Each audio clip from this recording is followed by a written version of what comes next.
I woke up and realized I had become the spineless pushover CEO in a novel. The moment I opened my eyes, I saw Caleb Reed, the quintessential pretty boy manipulator, fake a fall and accuse me of pushing him. My fiancée, Elena Vance, immediately rushed over, pointing her finger right in my face. Julian Sterling, how dare you hurt Caleb? I looked at this pair of bad actors, and I laughed. Without hesitation, I slapped Elena hard across the face. Then, I lifted my foot and kicked Caleb straight down the stairs. You like acting? I loosened my tie and waved to the stunned bodyguards. Throw this trash out, and tell everyone outside. From today on, anyone who dares bring garbage into my sight will join in the dumpster. I had transmigrated into the body of Julian Sterling, the CEO of a top-tier dynasty, the Sterling Group. The second I opened my eyes, I had seen Caleb, that fragile white lotus, let out a theatrical gasp and stumbled backward toward the staircase, his hand gripping my sleeve just long enough to frame me. Elena screamed on cue, Julian, you dared to push Caleb. Her voice was shrill, like nails on a chalkboard. I stood frozen, my brain buzzing. Before me lay a spiral staircase, a crystal chandelier, and expensive marble floors. Caleb was sprawled on the third step down, clutching his chest, eyes rimmed red, looking for all the world like a victim of brutal bullying. Elena rushed to help him up, then turned to glare at me, her eyes like daggers. Julian Sterling, you gone too far. You know Caleb has a weak constitution. How would you push him? Apologize. Now, I looked at her. I looked at that beautiful face written all over with stupidity. Memories flooded in like a tide. Julian Sterling, sole heir to the Sterling Empire, but also a complete doormat. He had spent 3 years groveling at this woman's feet. He gave her mansions, yachts, company shares. Whatever she wanted, he gave. Whatever she said, he believed. She had a male best friend, Caleb Reed. A man who cried more than any woman and manipulated people better than any high school mean girl. When the original Julian disliked him, Elena would say, Julian, why are you so petty? Caleb is just like a brother to me. When Julian wouldn't let Caleb into the company, Elena went on a hunger strike. When Julian discovered Caleb embezzling funds, Elena cried, You must have had a reason. You're not allowed to pursue this. If you do, I'll jump from this window. The original Julian actually let it slide. He even paid out of pocket to fill the financial hole. Because Elena said, Julian, if you dare touch Caleb, I will never forgive you. The original host believed her. Like a fool, he was played by this pair of grifters.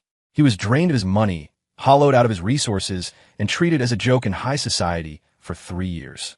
In the book's original ending, the Sterling Group went bankrupt, and Julian jumped off a building. Elena and Caleb took the last of the money and flew off into the sunset together. Recalling this, I laughed. It was a cold, bitter laugh. Julian, what are you laughing at? Elena stood up, pointing at my nose again. I told you to apologize. Are you deaf? She walked up to me, chin raised, acting like a queen. Right now, immediately, apologize to Caleb. Then, give your car keys to him. His car is in the shop, so you're driving him to and from work for the next few days. Also, Caleb likes that apartment in the West Loop. Transfer the deed to him tomorrow. She finished and waited. Waited for me to nod and bow like I used to, saying, okay. Waited for me to say humbly, Elena, don't be mad. I'll do whatever you say. Waited for me to be a fool. I didn't move. I just looked at her. Are you done? Elena pulled. What? What did you say? I asked you.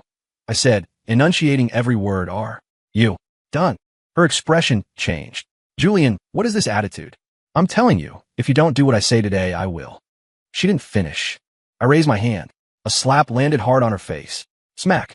The sound was crisp and loud, echoing through the villa. Elena's head snapped to the side. She clutched her cheek, eyes wide, staring at me in disbelief. You dare hit me? Why wouldn't I? I shook my hand out. That slap was for your blindness. 3 years of being willfully blind deserves a wake-up call. Elena was stunned.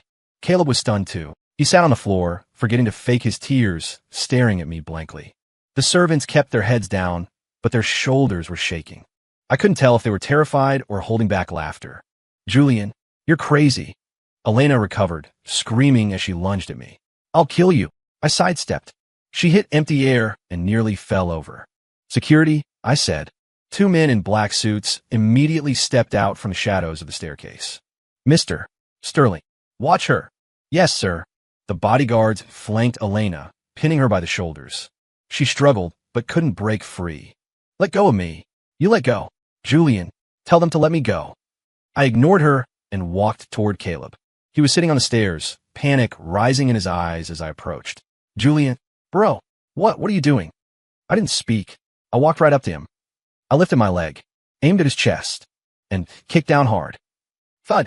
Caleb screamed as he tumbled down the stairs like a sack of potatoes. Bang, bang, bang. A series of heavy impacts followed. He rolled to the landing, crashing into the banister before stopping. He clutched his left leg, wailing, my leg is broken. His voice was shrill. I walked down slowly. I stopped in front of him and crouched. Does it hurt? Caleb's face was pale, covered in cold sweat. He nodded frantically. It hurts. Julian, get me to a hospital. Please. Good. It should hurt. I look him in the eye. That kick was to teach you what a real push feels like. If you want to act, find a professional production studio. Don't pull these cheap stunts in front of me. Caleb stared at me like I was a monster. I stood up, dusting non-existent dirt off my trousers. I turned and walked back up the stairs. Elena was still struggling, still cursing. Julian, you're not human. How could you hurt Caleb like that? I'm calling the cops. I'm sending you to jail. I walked up to her. I looked at her with ice-cold eyes. Call the cops. I smiled. Go ahead. Do you need me to dial 911 for you? While you're at it, tell the officers exactly how much company money your dear little brother has embezzled from the Sterling Group over the last 3 years. Who do you think goes to prison first? Him or me? Elena's face instantly drained of color. Her lips trembled, but no words came out. I turned and waved to the bodyguards. Throw this trash out. And from today on, if anyone dares to let them through the gates. I paused, sweeping a glance over the servants who were bowing their heads. They can pack their bags and leave too. The bodyguards nodded, each grabbing one. They hauled Elena and Caleb toward the door. Elena finally snapped out of it and started sobbing. Julian, you can't do this to me. I'm your fiancé. We're getting married next month. The engagement is off, I said. Now, immediately, permanently. No, you can't cancel it. Julian, did you forget how hard you chased me? Did you forget you promised to love me forever? Forgot, I said, turning my back and walking upstairs. Who remembers the ramblings of an idiot? Throw them out. If they keep making noise, gag them. The bodyguards picked up the pace. Elena's crying and Caleb's wailing grew distant until they finally vanished outside the door. The villa returned to silence. I stood at the top of the stairs, looking down at the empty grand hall. The light from the crystal chandelier hit the marble, blindingly bright. I smirked. Transmigrated into a simp CEO? Not bad. Starting today, I'm going to teach these people what a real person in power looks like. 1 week later, Monday, 9:00 a.m. The lobby of Sterling Group headquarters, Chicago. I sat in the top floor office, watching the surveillance monitors. The lobby was chaotic. Caleb's parents were there. Caleb's father, Frank Reed, wore an ill-fitting, cheap suit, his hair greased back. Caleb's mother, Martha, wore a gaudy floral dress and held a large cardboard sign with a photo of Caleb lying in a hospital bed pasted on it. His leg was in a cast, his face pale, his expression pathetic. The sign read in bold red letters, Sterling CEO, Julian Sterling, assault and battery, bullying the poor, justice for my son. They were surrounded by 5 or 6 reporters, cameras and microphones thrust in their faces. Martha wailed to the cameras, my son is suffering so much. Kicked down the stairs by Julian Sterling. His leg is broken. The doctor said he's bedridden for 3 months. He might have a permanent limp. Julian Sterling has money and power, so he thinks he can crush regular people like us. Frank stood beside her, playing the role of the outrageously wronged, honest man. We don't want money. We just want justice. We want Julian Sterling to come out and apologize publicly. If he doesn't, we'll come here every day. Let the whole country see what kind of man runs the Sterling Group. The receptionist tried to intervene, but was shoved aside by Martha. Security guards formed a perimeter, but didn't engage. I had given orders, wait. I turned off the monitor and hit the intercom. What's the status? The voice of my assistant came through, clearly. 5 media outlets present. 3 were paid off by the Reed family. 2 are just chasing the drama. Should we clear the room? No. I stood up, adjusting my cufflinks. Let them film. Make sure they get a clear shot. Going down. The elevator numbers ticked down. 58, 57, 56. When I stepped out of the elevator, my assistant, Marcus, immediately approached, holding a black file folder. Mr. Sterling, the documents are ready. Frank Reed's company, Crestview Construction, used 7 fraudulent contracts over the past 2 years to scam your subsidiary, Sterling Development, out of $2 million in advance payments. The wire transfers, forged seal comparisons, and employee testimonies are all here. And the mother? Over the past year, she has requested 12 transfers from your personal account under the guise of Caleb's medical bills, nutrition fees, and emotional distress, totaling $150,000. Actuel usage. Marcus paused. Shopping, luxury travel, gambling. We pulled the credit card statements. The elevator reached the ground floor. Ding. The doors opened. I walked out. The lobby went instantly silent. All eyes turned to me. The reporters' cameras swiveled in unison. Seeing me, Martha's wailing reached a new pitch. Julian Sterling. Give me back my son. You give me back my son. She tried to rush me with her sign, but was blocked by security. Frank pointed at me, shouting to the cameras, "Look, everyone, this is the CEO of Sterling Group. He breaks my son's leg and doesn't even dare to show his face." Now, he finally comes out. I walked up to them, stopped, looked them over. Done crying? I asked. Martha froze. What? What did you say? I ask you. I raised my voice. Are you done crying? Frank's face turned red. Julian, what is this attitude? My son is lying in a hospital. You have to give us an explanation today. An explanation? I laughed. Fine. I'll give you one. I turned to the head of security. Please escort these two victims' families to conference room 1. If the press is interested, they can follow. But filming only. No questions. Security stepped forward, escorting Frank and Martha from both sides. It looked like support, but it was a firm grip. They tried to struggle, but couldn't break free. Half dragged, half invited, they were taken into the adjacent glass-walled conference room. The reporters swarmed in after them. The conference room doors closed. The soundproofing was excellent. The noise from the lobby vanished. Frank and Martha were pressed into chairs. Tears still stained their faces, but a gleam of triumph appeared in their eyes. They thought I was caving. They thought I wanted to settle. The reporters set up their tripods, lenses trained on me. I took the seat at the head of the table. Marcus stood beside me and opened the folder. Julian, what do you want? Frank spoke first, his tone hardening. I'm telling you, with all these reporters here, you have to apologize. You have to pay damages. Right. Martha wiped away a non-existent tear. Medical bills, lost wages, emotional damage. At least $5 million. $5 million. I raised an eyebrow. Too little? Then $8 million. Frank immediately hiked the price. And a public apology in the newspaper for a whole week. I nodded and looked at Marcus. Show them. Marcus pulled the first document from the folder, walked over to Frank, and handed it to him. Mr. Frank read, these are the 7 procurement contracts your company, Crestview Construction, signed with Sterling Development over the past 2 years. Total contract value, $3 million. Advance payments paid by Sterling, $2 million. Frank took the papers, his hand starting to shake. So what? Normal business. Normal. Marcus pulled out a few more sheets. These are the bank records. Within 3 days of the $2 million entering Crestview's accounts, it was split into 7 transfers to your personal account, your wife's account, and your son's account. This is the warehouse inventory record for Sterling Development. The actual materials delivered amount to less than 10% of the contract. And this is the forensic report on the stamps. The Sterling Development corporate seals on all 7 contracts were forgeries. With every sentence Marcus spoke, Frank's face grew paler. By the end, the papers slipped from his fingers and scattered on the floor. His lips trembled, wordless.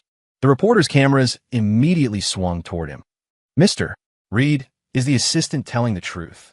Are you involved in contract fraud? Did you know forging corporate seals is a felony? Frank waved his hands frantically. No, I didn't. Julian is framing me. I ignored him and looked at Martha. Mrs. Martha Reed. Marcus pulled out another stack of documents.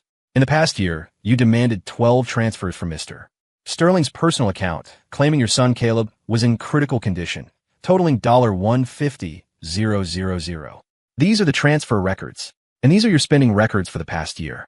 Marcus spread the documents out in front of Martha. It was a dense list. Nordstrom, luxury counters, $20,000 spent. Sunshine Travel Agency, European Couples Tour, $15,000. Lucky by Casino, Zipuja, Kumlati 40,000. According to the timestamps, Marcus said calmly, 9 of these transactions occurred during the exact weeks you claimed Caleb was hospitalized and in desperate need of money. Martha's face went instantly white. She shot up from her chair. You investigated me? You invaded my privacy. Invaded your privacy? I laughed. Does your son embezzling $500,000 in company funds count as invading Sterling Group's property? Martha froze. What? What funds? I don't know. You don't know? I pressed the speakerphone button on the conference table. Are legal and the police here yet? A voice responded instantly. Mr. Sterling, 3 attorneys from legal are outside. The officers from the Economic Crimes Unit just arrived downstairs. Send them in. The doors opened. 3 attorneys in sharp suits walked in carrying thick binders. Behind them, 2 uniformed police officers entered, their expressions stern. The room went dead silent. The camera flashes went wild. Frank and Martha collapsed into their chairs, shaking uncontrollably. Mr. Sterling. Frank tried to stand, but his legs were jelly. Misunderstanding. It's all a misunderstanding. We can settle this privately. The money. We'll pay it back. All of it. $2 million plus $150,000. That's $2. $15 million, I said, looking at them. You're paying it back now? Frank opened his mouth. Pay it back? With what money? That $2 million had long since been lost at the gambling tables. Looks like you can't. I stood up and looked at the officers. Officers, we have 2 suspects here involved in commercial fraud and grand larceny. The amounts are substantial, and the evidence is solid. I handed the folder Marcus was holding to the police. This is the complete evidentiary package. Sterling Group's legal department will fully cooperate with the investigation. The officer took the folder, flipped through it, and nodded. He walked over to Frank and Martha. Frank Reed. Martha Reed, please come with us. Martha let out a wail. I'm not going. I'm not going. I'm the victim. My son's leg is broken. You should arrest Julian. Frank tried to struggle. Officers, Julian is framing us. He's rich and powerful. You can't believe him. The officer remained expressionless. Whether it's a frame-up or not, the investigation will determine. Now, please cooperate. Handcuffs came out. Click, click. The metal locked around Frank and Martha's wrists. The cameras zoomed in on the handcuffs. On their gray, defeated faces. On the photo of Caleb, they were still clutching. I walked up to Frank. I leaned in and whispered in his ear, so only he could hear. Tell your son something for me. Accomplices to fraud go to prison too. The 3 of you will be reunited in a cell block very soon. Frank's eyes went wide, pupils trembling with terror. He wanted to speak, but the officers were already hauling him up and leading him out. Martha was dragged out screaming. Her voice was shrill, fading down the hallway. In the conference room, only the reporters and I remained. I turned to face the cameras and smiled. Apologies for the scene, everyone. The Sterling Group has always operated within the law. Regarding any illegal activities, whether by outsiders or internal staff, we will cooperate fully with the authorities to the very end. That concludes the interview today. Marcus, show them out. I turned and walked out of the conference room. Behind me, the shutters were still clicking like mad.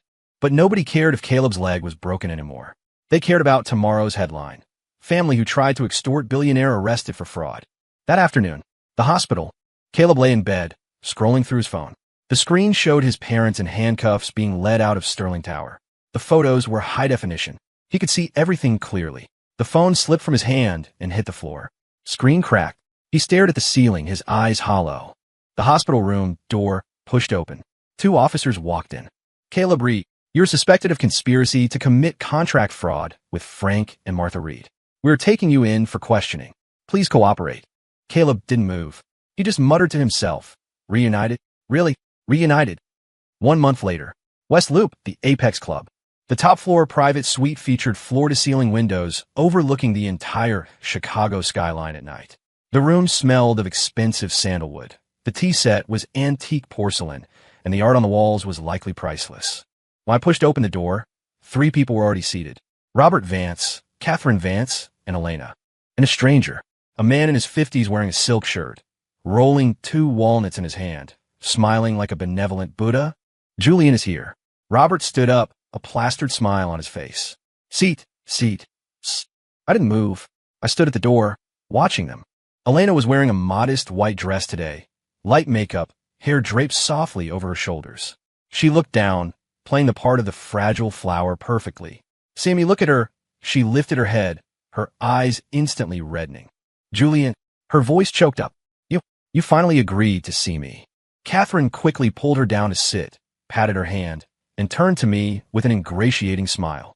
Julian, come sit. We're all family here. Let's talk this out.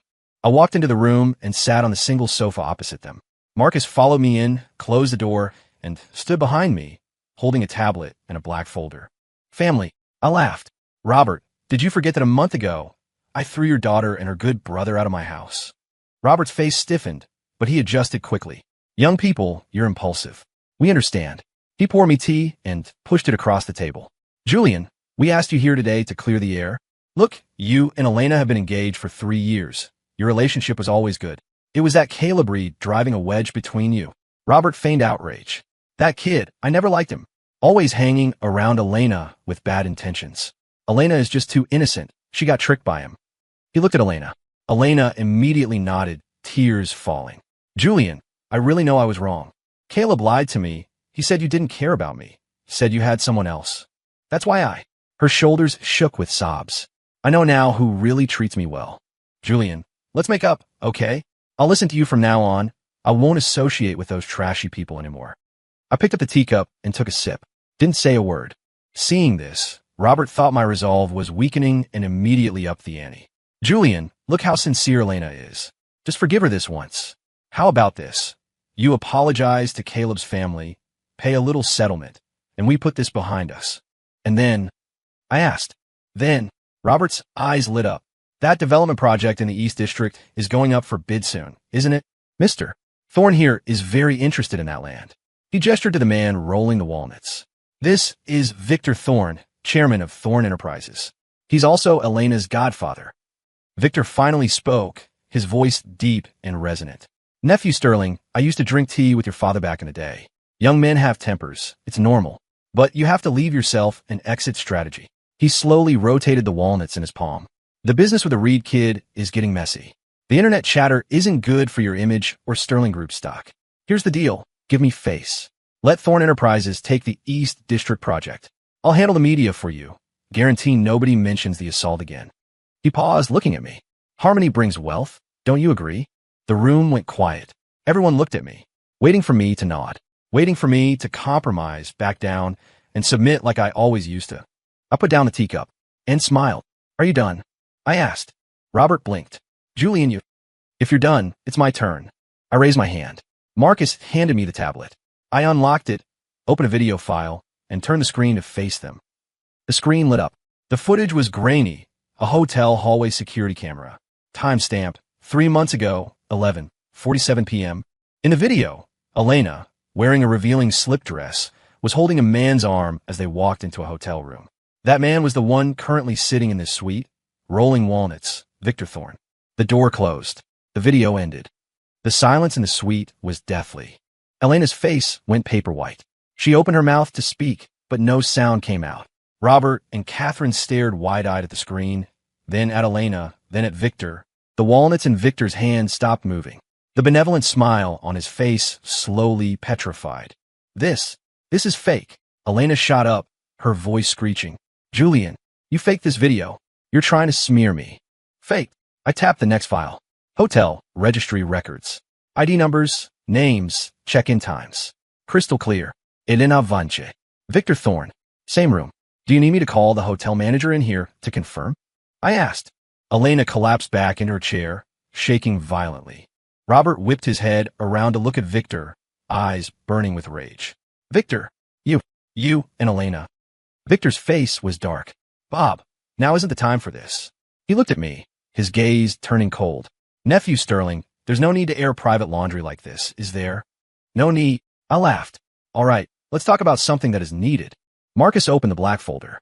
He pulled out the first document and placed it in front of Robert. Mr. Vance, this is the tax audit report for Vance Holdings over the past 5 years. The sections highlighted in red are the amounts where you used your partnership with Sterling Group to fabricate costs and shift profits. Cumulative tax evasion.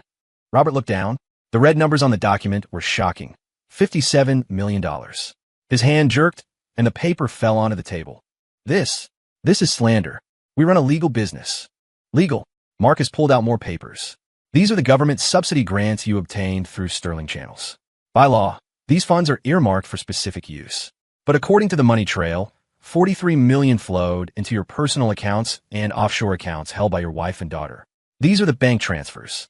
These are the falsified project completion reports. These are the testimonies from your accountants. Cold sweat broke out on Robert's forehead. He tried to wipe it, but his hand was shaking too hard. Catherine was catatonic, staring at the files, lips trembling. Victor sat up straight, his eyes wary. I didn't look at him. I continued. Marcus pulled out the second dossier and placed it in front of Victor. Mr. Thorne, this is a ledger of bribes Thorne Enterprises has paid to 7 government officials over the past 3 years. Dates, locations, amounts, bagmen, and the offshore accounts of the officials' relatives. It's all here. Victor's expression completely collapsed. He stared at the document like it was a venomous snake. The walnuts dropped from his hand, clack, and rolled into the corner. Julian Sterling. His voice was raspy. You investigated me? Just in passing, I said. After all, since you wanted to stick your hand into my family's projects, I needed to know what kind of partner I was dealing with, right? Victor stood up abruptly. Do you know what will happen if this gets out? Edo. I stood up as well, looking down at him. That's why I didn't plan on leaking it. He paused, confused. I handed it directly to the FBI and the IRS, I said. I pressed the call button on the table. You can send the agents in now. The suite doors pushed open. 6 people walked in. 4 wearing generic suits with badges on their belts, 2 in windbreakers. Expressions serious, eyes sharp. Robert saw them and his legs gave out. He nearly slid under the table. Victor took a step back, bumping into the coffee table, knocking over the tea and soaking his pants. Elena watched blankly, like her soul had left her body. Robert Vance, an agent, stepped forward. Based on whistleblower evidence, you are suspected of tax evasion and wire fraud. The amounts are substantial. Please come with us. Robert opened his mouth, but no words came. 2 agents stepped up, lifting him by the arms. Victor Thorne, another agent, walked up to the older man. You are under arrest for bribery and racketeering. Come with us. Victor's face was gray.